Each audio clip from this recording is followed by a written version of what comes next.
Commissioner, here we are again, Wembley weekend. It's an exciting time for British NFL fans. Tell us your thoughts on the growth of the NFL in the UK. Well, we're thrilled. We're thrilled with the excitement that's been created here, and primarily created by the fans. They love the game of football, and we're thrilled to be able to bring them more football. And we have 3 NFL games next year, so we've gone from 1 to 2 to 3. What would the selling out of those 3 games tell ownership in the US? That they're really serious fans here in the UK, that they will support a team, that they're passionate about football, and that they want to see more of it. And I think that's the biggest message that the fans here have sent our ownership, and I think are continuing to send the world, is that there are great football fans here. We've been through cycles, obviously, in the 80s, and then, you know, not quite so much popularity, but let's take it from when the international series started in 2007 to now.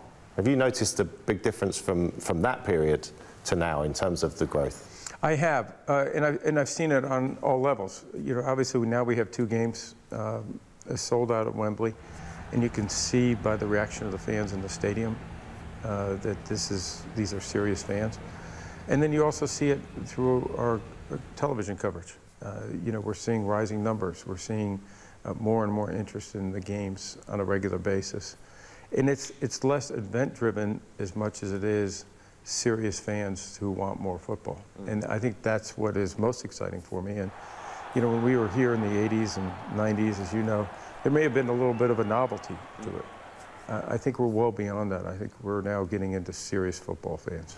I was asked a couple of times that exact thing by American media this week. Will people at Wembley Stadium, will it be a novelty? And it's not, is it? The NFL jerseys that we'll see at Wembley Stadium, so many of them, the NFL took over Regent Street and it was packed with NFL jerseys. So these are genuine fans.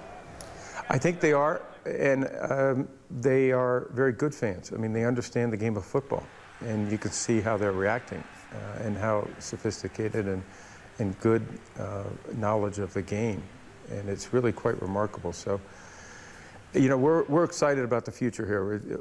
We know that this is a great market. It's obviously a world stage that we love, and to have that kind of growing fan base it's encouraging.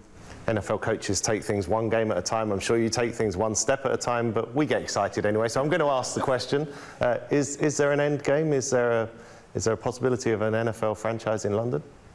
Well, I think there is a possibility of an NFL franchise if we continue the growth that we're on. As you point, we're building. And you know, I think we've built a tremendous foundation here. I think we've built a great foundation with our clubs, who we now have more demand to come over here and play than we can satisfy, quite frankly. And that's a great thing, because people want to be here, they want to participate in this, they want to bring their teams here. And that's good for the fans, it's good for our clubs, and I think it's promising about the future, about whether we can have a franchise here on a full-time basis. And is that the plan, is that the goal you put at the end of your plans and then just try and build to that, or is it not at that stage? No, I think the way we look at it is, how do we continue to build the support for our game here in this market? We've taken this market, we have several priority markets, but in this market, we have put most of our investment, most of our focus, because it's the most advanced of all our markets. And we think we have the greatest short-term potential. We want to see what works, what doesn't work, and how we can really continue to build, and what is the end game at the end of the day.